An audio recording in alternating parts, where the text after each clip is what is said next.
प्रधान news को आपण मानक स्वागत। खबर आमर निष्पत्ति आपणकर। आज मु आपण नहीं आसी देश विदेशर केतोटी गुरुत्वपूर्ण खबर चलतु नजर पकाइबा। नंबर 1 कृषकों बड़ घोषणा कले प्रधानमंत्री। नूतन वर्षर प्रथम कैबिनेट बैठक में चाषी गुरुत्वपूर्ण प्रस्ताव को अनुमोदन करा जायछि। एथिरे डीएपी सार उत्पादन करुथिबा कंपनी गुड़िक सरकार एक स्वतंत्र पैकेज अनुमोदन करिसेंति। यह सहित चाषी को डीएपीएस अधिक अर्थ देबाकू पड़िबो नाही एवं सेमाने सार उपरे अधिक सब्सिडी पाई परिबे। डीएपी उत्पादन करुथिबा कंपनी गुड़िकू दिया जाइथिबा सब्सिडी व्यतीत सरकार आर्थिक सहायता मध्य प्रदान करिबे। 2025 प्रथम कैबिनेट बैठक में केंद्र सरकार डीएपी सार उत्पादनकारी को आराम प्रदान करिसेंति। यह अधीन रे सब्सिडी व्यतीत सेमानंकु आर्थिक सहायता जोगाइबेकु अनुमोदन मध्य दिया जायछि। एही निष्पत्ति गुड़िकर उद्देश्य हेउछि कृषि उत्पादन वृद्धि, कृषक मानंकु आर्थिक दृष्टि सहायता करिबा एवं अत्यावश्यक सार पई सुलभ सुविधा जोगाइबा।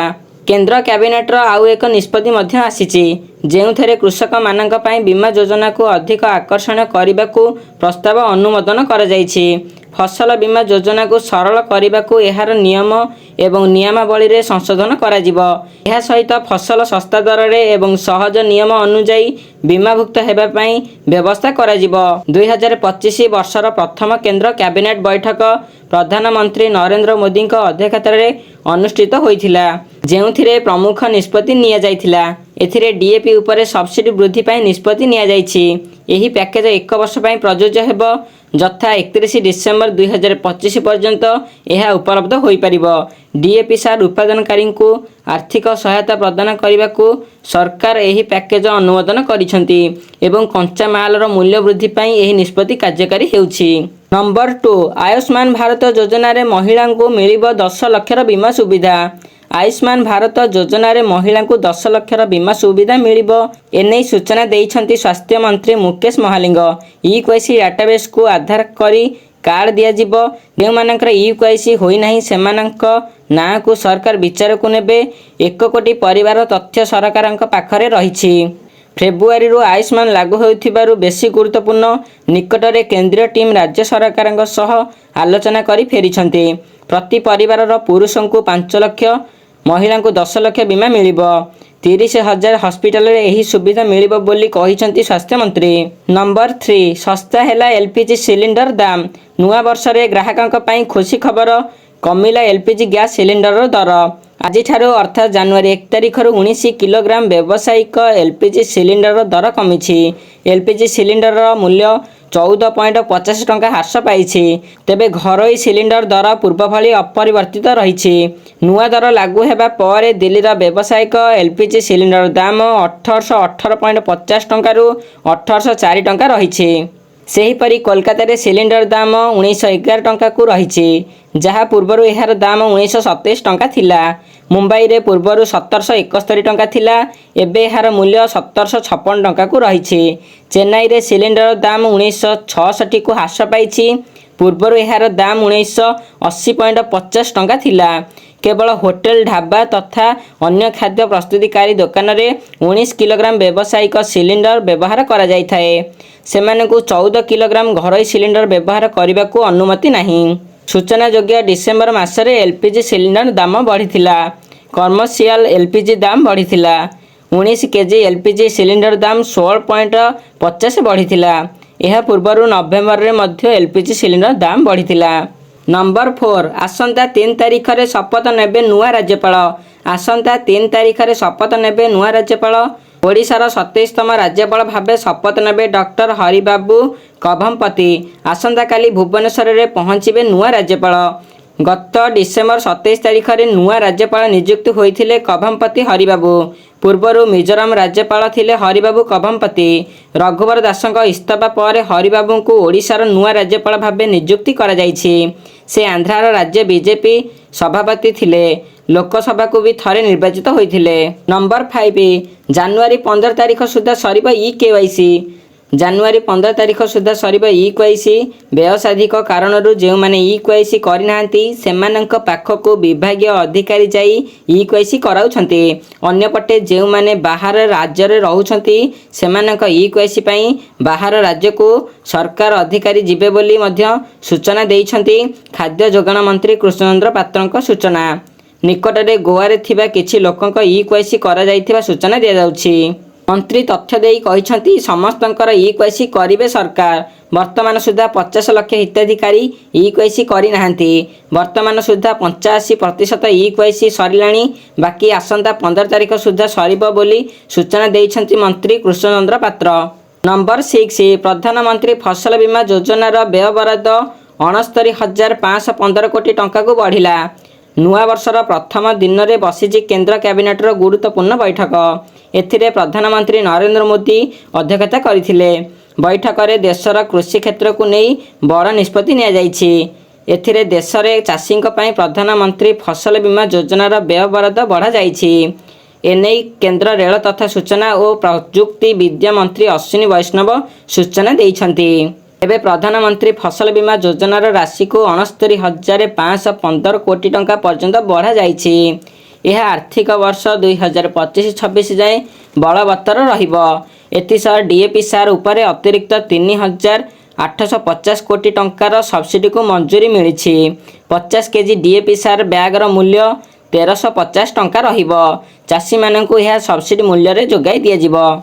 ଚାଷୀ ପଞ୍ଜୀକରଣ ଠାରୁ ଆରମ୍ଭ କରିକି ସେମାନଙ୍କୁ କ୍ଷତିପୂରଣ ଓ ବିଭିନ୍ନ ଯୋଜନାରେ ସହାୟତା ପ୍ରଦାନ ଡିଜିଟାଲ ପ୍ରକ୍ରିୟାରେ କରାଯିବା ନେଇ କ୍ୟାବିନେଟରେ ନିଷ୍ପତ୍ତି ନିଆଯାଇଛି।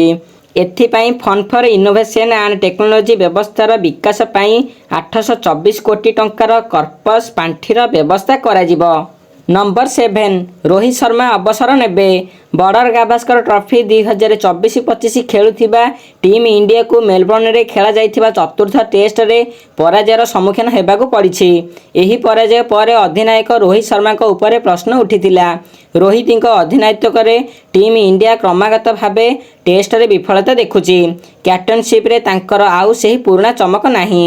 ନ୍ୟୁଜିଲାଣ୍ଡ ବିପକ୍ଷ ଘରୋଇ ସିରିଜରେ ଫ୍ଲପ୍ ହେବା ପରେ ରୋହିତ ଶର୍ମା ବର୍ଡର ଗାଭାସ୍କର ଟ୍ରଫିରେ ବି ଫେଲ୍। ଫଳରେ ତାଙ୍କର ଅବସର ନେଇ ସବୁଠି ଚର୍ଚ୍ଚା। ଏମିତିକି ପୂର୍ବତନ କ୍ରିକେଟର ବି ରିଟାୟାରମେଣ୍ଟ ସପକ୍ଷରେ। ଏବେ ଅପେକ୍ଷା କେବଳ ଘୋଷଣାକୁ। ବର୍ତ୍ତମାନ ମେଲବର୍ଣ୍ଣରେ ପରାଜୟ ପରେ ରୋହିତ ଶର୍ମା ସୋସିଆଲ ମିଡ଼ିଆ ମାଧ୍ୟମରେ ଏକ ପୋଷ୍ଟ ସେୟାର କରିଛନ୍ତି ଯାହା ସମସ୍ତଙ୍କ ଦୃଷ୍ଟି ଆକର୍ଷଣ କରିଛି। ସେ ତାଙ୍କ ପୋଷ୍ଟରେ ସମସ୍ତଙ୍କୁ ଧନ୍ୟବାଦ ଜଣାଇଛନ୍ତି। ଭାରତୀୟ ଅଧିନାୟକ 2024କୁ ଧନ୍ୟବାଦ ଦେଇଥିଲେ। ରୋହିତ ସୋସିଆଲ ମିଡ଼ିଆ ଜରିଆରେ ଏକ ଭିଡ଼ିଓ ସେୟାର କରିଥିଲେ ଯେଉଁଥିରେ ସେ 2024ର ସମସ୍ତ ଅଦ୍ଭୁତ ମୁହୂର୍ତ୍ତ ସେୟାର କରିଥିଲେ ଯେଉଁଥିରେ T20 ବିଶ୍ୱକପ୍ 2024 ଜିତିବା ମଧ୍ୟ ଅନ୍ତର୍ଭୁକ୍ତ ହୋଇଥିଲା। ନମ୍ବର 8 ଭାରତର ପ୍ରଥମ କାଚ ସେତୁ ଉଦ୍ଘାଟନ କଲେ ତାମିଲନାଡୁ ସରକାର। ତାମିଲନାଡୁରେ ଖୋଲିଛି ଭାରତର ପ୍ରଥମ କାଚ ସେତୁ। କନ୍ୟାକୁମାରୀ ତଟରେ ଏହି ସେତୁ ନିର୍ମିତ ହୋଇଛି। ଲମ୍ବା 77 ମିଟର, ଚଉଡ଼ା 10 ମିଟର। ମୁଖ୍ୟମନ୍ତ୍ରୀ ଏମ୍.ଏଲ୍. ଷ୍ଟାଲିନ ଗତ ସୋମବାର ସେତୁ ଉଦ୍ଘାଟନ କରିଥିଲେ। ନୂଆ ସେତୁ କନ୍ୟାକୁମାରୀରେ ବିବେକାନନ୍ଦ ରକ୍ ମେମୋରିଆଲ ଓ 133 ଫୁଟର ଥିରୁଭଲ୍ଲୁଭର ପ୍ରତିମାକୁ ଯୋଡୁଛି। ଏହି ପ୍ରୋଜେକ୍ଟ ପାଇଁ 37 କୋଟି ଟଙ୍କା ଖର୍ଚ୍ଚ ହୋଇଛି।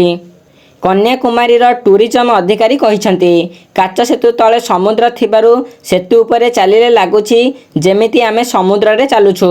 ଭୀଷଣ ସାମୁଦ୍ରିକ ଝଡ଼ ଓ ଚରମ ପାଣିପାଗକୁ ସହ୍ୟ କରିବା ପାଇଁ ଧନୁଷାକାର ଏହି ଆର୍ଚ୍ଚ ଗ୍ଲାସ ବ୍ରିଜ୍ରୁ ଡିଜାଇନ୍ କରାଯାଇଛି। ଲୁଣିଆ ସାମୁଦ୍ରିକ ଜଳବାୟୁରେ ସେତୁର କୌଣସି କ୍ଷତି ହେବ ନାହିଁ।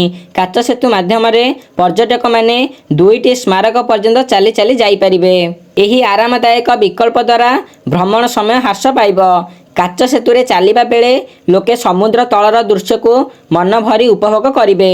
ପୂର୍ବରୁ ପର୍ଯ୍ୟଟକ ଡଙ୍ଗାରେ କନ୍ୟାକୁମାରୀ ବୋଟ୍ ଜେଟିରୁ ବିବେକାନନ୍ଦ ରକ୍ ମେମୋରିଆଲ ଓ ତାପରେ ଥିରୁଭଲ୍ଲୁଭର ମୂର୍ତ୍ତି ପର୍ଯ୍ୟନ୍ତ ଯାଉଥିଲେ। ନମ୍ବର 9 ଆହୁରି 24 ଘଣ୍ଟା ରାଜ୍ୟରେ ପ୍ରବଳ ଶୀତ। 2ରୁ 4 ଡିଗ୍ରୀ ହ୍ରାସ ପାଇବ ତାପମାତ୍ରା। ଆହୁରି 24 ଘଣ୍ଟା ରାଜ୍ୟରେ ଅନୁଭବ ହେବ ପ୍ରବଳ ଶୀତ। ଶୀତରେ ଥରିବ ଆଭ୍ୟନ୍ତରୀଣରୁ ଉପକୂଳ ଓଡ଼ିଶା। ତେବେ ନୂଆ ବର୍ଷରେ ଶୁଖିଲା ପାଗ ସହ ପ୍ରବଳ ଶୀତ ସମ୍ଭାବନା ରହିଥିବା ବେଳେ ଆଗାମୀ 7 ଦିନ ଯାଏଁ ପାଗ ଶୁଖିଲା ରହିବ ବୋଲି ପୂର୍ବାନୁମାନ କରିଛି ପାଣିପାଗ ବିଭାଗ। ଆସନ୍ତା 24 ଘଣ୍ଟାରେ ରାତି ତାପମାତ୍ରା 2ରୁ 4 ଡିଗ୍ରୀ ହ୍ରାସ ପାଇବା ସହ ପ୍ରବଳ ଶୀତ ଅନୁଭବ ହେବ। ପରେ ଆସନ୍ତାକାଲିଠୁ 4 ଦିନ ତାପମାତ୍ରାରେ କୌଣସି ପରିବର୍ତ୍ତନ ହେବାର ସମ୍ଭାବନା ନଥିବା କହିଛି ବିଭାଗ। ସେପଟେ ଆସନ୍ତା 48 ଘଣ୍ଟା ଯାଏଁ ରାଜ୍ୟରେ ବିଭିନ୍ନ ସ୍ଥାନରେ କୁହୁଡ଼ି ଦୃଶ୍ୟମାନ ହେବ। ଆସନ୍ତା 24 ଘଣ୍ଟା ପାଇଁ ରାଜ୍ୟରେ 2 ଜିଲ୍ଲା ଯେମିତିକି କନ୍ଧମାଳ ଏବଂ ଅନୁଗୁଳରେ ଘନ କୁହୁଡ଼ିକୁ ନେଇ ୟେଲୋ ୱାର୍ଣ୍ଣିଂ ଜାରି କରିଛି ଆଞ୍ଚଳିକ ପାଣିପାଗ କେନ୍ଦ୍ର। ଏହାସହ କେନ୍ଦୁଝର, ମୟୂରଭଞ୍ଜ, ଢେଙ୍କାନାଳ, ଯାଜପୁର, ଖୋର୍ଦ୍ଧା, ଗଞ୍ଜାମ, ଗଜପତି, କଳାହାଣ୍ଡି ଓ ନୟାଗଡ଼ରେ ହାଲୁକାରୁ ମଧ୍ୟମ ଧରଣର କୁହୁଡ଼ି ଦୃଶ୍ୟମାନ ହେବ। ସେପଟେ ଚଳିତ ବର୍ଷ ଡିସେମ୍ବର ମାସରେ 2ଟି ସ୍ପେଲରେ ପାଖାପାଖି 10 ଦିନ ଶୀତ ଅନୁଭୂତ ହୋଇଥିବା ବେଳେ ଜାନୁଆରୀରେ ମଧ୍ୟ ଶୀତର ପ୍ରକୋପ ରହିବ ବୋଲି ବିଭାଗ ପୂର୍ବାନୁମାନ କରିଛି। ଅନ୍ୟପଟେ ଗତ 24 ଘଣ୍ଟାରେ ଅନେକ ସ୍ଥାନରେ ତାପମାତ୍ରା 2ରୁ 4 ଡିଗ୍ରୀ ହ୍ରାସ ପାଇଥିବା ବେଳେ ପ୍ରବଳ ଶୀତ ଅନୁଭବ ହୋଇଛି। ତେବେ ଝାରସୁଗୁଡ଼ାରେ ସର୍ବନିମ୍ନ ତାପମାତ୍ରା 9.2 ଡିଗ୍ରୀ ରେକର୍ଡ ହୋଇଥିବା ବେଳେ ପାହାଡ଼ିଆ ଅଞ୍ଚଳରେ ସର୍ବନିମ୍ନ ତାପମାତ୍ରା ଉଦୟଗିରିରେ 6.2 ଡିଗ୍ରୀ ରହିଥିବା ବେଳେ ସର୍ବାଧିକ ତାପମାତ୍ରା ପାରଳାଖେମୁଣ୍ଡିରେ 31.8 ଡିଗ୍ରୀ ରେକର୍ଡ କରାଯାଇଛି। ନମ୍ବର 10 ନୂଆ ବର୍ଷରେ ନାଁ ବଦଳାଇଲେ ଏଲନ୍ ମସ୍କ। ନୂଆ ବର୍ଷରେ ବିଶ୍ୱର ସବୁଠୁ ଧନୀ ବ୍ୟକ୍ତି ଏଲନ୍ ମସ୍କ ନିଜ ନାଁ ବଦଳାଇଛନ୍ତି। ତେବେ ବାସ୍ତବ ଜୀବନରେ ସେ ନିଜ ନାମ ପରିବର୍ତ୍ତନ କରିନାହାନ୍ତି। ସାମାଜିକ ଗଣମାଧ୍ୟମ ଏକ୍ସରେ ଥିବା ନିଜ ଆକାଉଣ୍ଟର ପ୍ରୋଫାଇଲ ନାମକୁ ମସ୍କ ବଦଳାଇ କେକିୟସ୍ ମାକ୍ସିମସ୍ ରଖିଛନ୍ତି। ଏହା ସହିତ ସେ ନିଜ ପ୍ରୋଫାଇଲ ଫଟୋକୁ ବି ବଦଳାଇ ହାତରେ ଭିଡ଼ିଓ ଗେମ୍ ଜୟଷ୍ଟିକ୍ ଧରିଥିବା ପେପର ଦ ଫ୍ରଗ ଚରିତ୍ରର ଏକ ଫଟୋକୁ ରଖିଛନ୍ତି। ତେବେ ଏହି ନୂଆ ନାମ ପଛରେ ରହିଥିବା ଚରିତ୍ର କିଏ ତାହା ଜାଣିବାକୁ ଆପଣମାନଙ୍କର ଇଚ୍ଛା ହେଉଥିବ ନିଶ୍ଚୟ। କେକିୟସ୍ ମାକ୍ସିମସ୍ ହେଉଛି କ୍ରିପ୍ଟୋକରେନ୍ସି ବଜାରରେ ଏକ ନୂଆ ସଦସ୍ୟ ଯାହା ପରିବର୍ତ୍ତନ ସମୟରେ ନିବେଶକମାନଙ୍କୁ ବେଶ୍ ଆକୃଷ୍ଟ କରିବାରେ ସକ୍ଷମ ହୋଇପାରିଛି। ବିଟକଏନ୍ସ, ଇଥେରିୟମ୍ ଭଳି କେକିୟସ୍ ମାକ୍ସିମସ୍ ମଧ୍ୟ ଏକ ନୂଆ କ୍ରିପ୍ଟୋକରେନ୍ସି ଯାହା ଡିସେମ୍ବର 27ରେ କ୍ରିପ୍ଟୋ ବଜାରରେ ମାତ୍ର 24 ଘଣ୍ଟା ମଧ୍ୟରେ ପ୍ରାୟ 500% ବୃଦ୍ଧି ପାଇଛି। ତେବେ ନିଜ ପ୍ରୋଫାଇଲ ନାମ ଓ ଫଟୋ ବଦଳାଇବା ସହିତ କ୍ରିପ୍ଟୋକରେନ୍ସି ମଧ୍ୟରେ କି ସମ୍ପର୍କ ରହିଛି ତାହା ସ୍ପଷ୍ଟ ହୋଇନଥିଲେ ହେଁ ଏହା କ୍ରିପ୍ଟୋ ଜଗତରେ ମସ୍କଙ୍କ ପ୍ରବେଶ ନେଇ ଗୋଟିଏ ପ୍ରକାର ସଂକେତ ହେଉଥିବା ଆଲୋଚନା ହୋଇଛି। ଆଜି ପାଇଁ ଏତିକି, ଦେଖାହେବା ଆଉ ଗୋଟିଏ ଭିଡ଼ିଓରେ।